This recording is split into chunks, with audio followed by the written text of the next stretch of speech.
일단 과거 같은 경우는 정보를 얻을 수 있는 수단이 인터넷, 학교에 대한 상세한 평판, 그리고 학생들의 경험 듣기가 많이 힘들었는데 지금 와서는 여행을 많이 다니고 친구도 많이 사귀다 보니까 네덜란드에 좋은 도시들도 많고 제가 알았던 곳은 노트르담, 암스테르담, 헤이그밖에 없었는데 우트레트나 크로닝은 유명한 전공도 다 어느 정도 정해져 있는데 과거에 저는 대학이나 네덜란드 자체에 대한 정보가 진짜 많이 부족했던 것 같아요. 만약에 다시 돌아가서 대학을 선택하고 전공을 선택한다면 다양한 도시에 다양한 대학을 후보군에 올려놓고 진학을 결정하지 않았을까. 물론 구글에 검색해서 대학교 리스트업한 것도 있지만 한국의 좀 유명한 대학들, 연세대, 고려대 이런 학교부터 성균관대 이런 데를 교환학생 그 목록을 제가 찾아서 어떻게 보면 선입견일 수 있지만 한국에 있는 좋은 레벨에 있는 대학교와 파트너십이 체결돼 있으면 네덜란드에서도 어느 정도 인지도 있고 되게 좀 큰 대학이겠다 그렇게 생각을 가지게 돼서 그 학교도 다 리스트업 해놓고 그 앞에 PPT가 이제 보통 진행이 되고 교수님께서 말씀을 하시잖아요. 컴퓨터 노트 같은데 이해가 안 됐던 개념을 다 필기를 해놔요. 교수님한테 끝나고 가서 여쭤보고 그리고 그래도 안 되면 이제 정말 주말까지 해보고 안 되면 이메일도 전 정말 교수님한테 이메일을 많이 보는 사람 중에 한 명이거든요.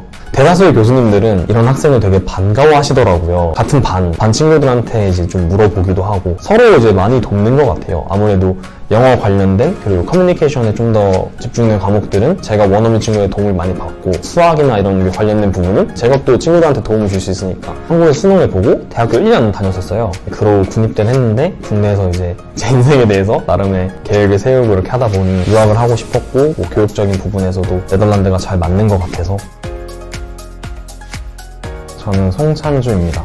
헤이그 실무중심대학교에서 인터내셔널 비즈니스 전공하고 있고 호주, 미국 같은 경우는 아무래도 학비가 비용이 좀 크다 보니까 현실적인 조건에서 네덜란드가 가장 잘 맞았던 것 같고 외국인에 대하여 좀 호의적인 그런 문화도 가지고 있다고 생각이 되어서 지원을 하게 됐습니다. 암스테르담을 개인적으로 선호하지 않았어가지고 이제 타 지역에서 대학교를 찾다가 이제 여기를 알게 되었는데 커리큘럼을 봤을 때 교환학생도 되게 많은 초이스를 가지고 선택을 할 수가 있고 재직 중인 분들의 이제 인터뷰나 이런 걸 봤는데 이제 학교 커리큘럼을 잘 따라와서 준비를 하다 보니 인턴십도 성공적으로 구했고 성공적인 커리어를 쌓았다 이런 그런 케이스를 되게 많이 접할 수가 있었어가지고 그래서 이 학교를 선택하게 됐고 더하여 이제 장학금도 또 받고 들어왔기 때문에 네, 그것도 하나의 큰 이유였습니다.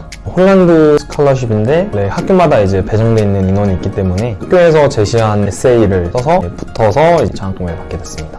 크게 두 가지가 있다고 저는 알고 있는데 오렌지 튤립 장학금, 홀란드 장학금 복잡한 도시라고 생각이 들었고 아무래도 수도이고 규모도 엄청 크고 암스테르담 대학교 아니면 자유대학교 같은 경우는 한국인이 되게 많다는 이제 그게 있었어가지고 다른 세상 속에서 외국인들 속에서 이렇게 잘 적응하면서 살고 있구나 이런 걸 좀 더 느끼고 싶었고 그리고 좀 더 살기 좋은 곳으로 가자 이렇게 해서 헤이그로 오게 되었습니다. 제가 처음 왔을 때가 19년도 7월이었는데 그때는 정말 저희 학교에서도 한국인이 저랑 같이 전공하고 있는 동생 한 명밖에 없을 정도로 교환학생분들 조금 있고 그 정도 빼고는 정말 한국인이 없었는데 요새는 이제 좀 더 많아져가지고 점점 숫자가 늘어나고 있구나 좀 체감을 하고 있습니다. 파운데이션이 처음에 저는 의무인 줄 알았어요. 근데 솔직히 많은 유학생분들이 약간 헷갈리시고 있는 부분이라고 생각을 하거든요. 이제 4년 프로그램 같은 경우는 실무중심 기준으로는 파운데이션 프로그램이 필수가 아니에요. 3년 프로그램, 그러니까 좀 더 인텐스하게 진행되는 3년 프로그램 같은 경우에는 파운데이션이 필수고 하지만 예외사항이 있다면 이제 한국에서 외국고등학교나 과학고등학교는 하이어 에듀케이션으로 인정이 되기 때문에 외고나 과학고를 졸업을 하셨으면 파운데이션 없이 지원할 수 있는 걸로 알고 있습니다.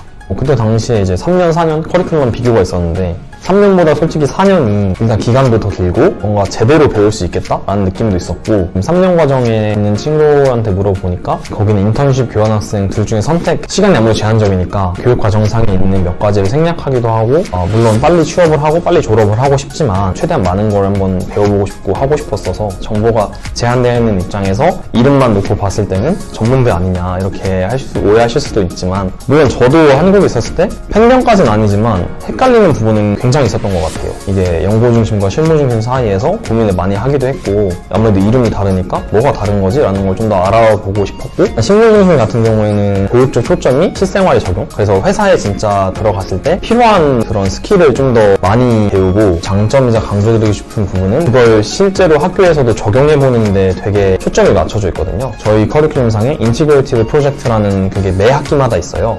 근데 매 학기마다 다른 주제 그리고 다른 태스크를 통해서 수업에서 배운 내용을 실제로 적용해보고 진짜 이론 100% 이런 것보다는 이론과 그 이론을 적용하는 데 초점이 같이 맞춰져 있는 느낌이에요.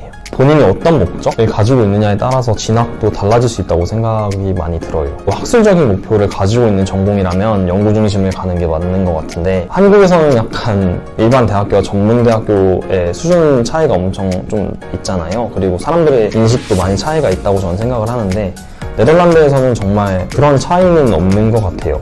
그냥 본인이 어떤 목적을 가지고 교육에 임하는지. 헤이그 대학교 자체가 교수님들이 되게 적극적이세요. 특히 피드백? 저희는 이제 실제로 적용을 해보는 프로젝트가 되게 많기 때문에 그만큼 교수님들도 이미 회사나 이런 관련 필드에서 경험이 엄청 많으신 분들로 구성이 되어 있는데, 그분들에게 피드백을 많이 받을 수 있기 때문에 제일 좋은 장점인 것 같습니다. 대부분의 네덜란드 대학교와 행정기관, 가장 보편적인 문제라 생각하는 게 이제 행정처리 속도 정말 느립니다. 그런 부분에 대해서는 한국인으로서 인내심이 굉장히 적기 때문에 대전에서 태어나고 자랐는데, 대전하고 되게 흡사한 면이 많은 것 같아요. 되게 재미는 조금 떨어지지만 정말 사람도 적당하고 볼거리도 적당하고, 근데 또 외국인은 되게 많고, 그래서 정말 다양한 문화 속에서 살고 있는 그런 느낌이 들고, 안 가본 곳이 흐릿한 기회가 있다면 한번 살아보고 싶은 도시. 되게 멀잖아요. 그래서 약간 독특함도 있을 것 같고, 기본적이면서 참 어려운 문제, 영어에 관련해서 말씀을 드리고 싶은데, 한국에서 교육 과정을 마치신 분들은 듣기나 이제 읽기 같은 경우는 굉장히 자신이 있으시잖아요. 제가 좀 괴리감을 느꼈던 부분은, 제가 영어를 공부하면서 있었던 부분하고 여기에서 공부했을 때 필요한 부분이 조금 다른 것 같아요.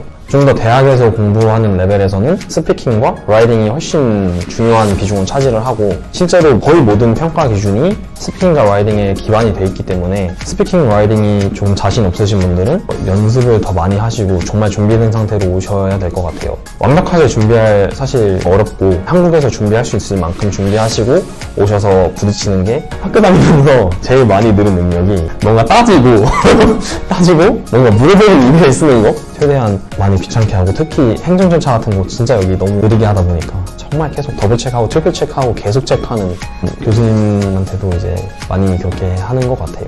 피드백 주시기로 했는데 언제까지 주실 거냐, 저희 급하다. 여기서는 그런 게 되게 중요한 것 같아요. 모르겠으면 알아보려고 노력하고, 그래도 모르겠으면 직접 찾아가서 적극적으로 물어보는. 저도 유학을 준비하면서 문제점과 어려움이 굉장히 많았잖아요. 아무것도 모르는 상태에서 지원을 하고 알아보다 보니까 정말 힘들었어요. 어떤 분이 도움이 필요로 하시거나 정보가 필요로 할 때 정말 적극적으로 도와드려야지, 그런 다짐을 스스로 강하게 했던 것 같아요. 부족한 지식이고 부족한 경험이지만 단기적인 목표로는 이제 인턴십에서 좀 더 많은 경험과 업무를 빨리 배워서 차근차근 커리어를 계속 쌓아 나가는 게, 석사 과정도 전 되게 관심이 있거든요. 자신의 능력과 커리어에 필요한 부분을 채울 수 있는 굉장히 좋은 수단이라고 생각을 하기 때문에 석사 과정도 염두에 두고 있고, 최종적으로 제가 관심 있는 분야는 이제 비즈니스의 마지막 부분이라고 생각을 하는데, 컨설팅 부분에 되게 전 관심을 많이 가지고 있고, 인생의 모토지만 많은 정보를 알아보고 많은 경험을 들어보되 결정은 본인이 하는 겁니다. 열정을 가지고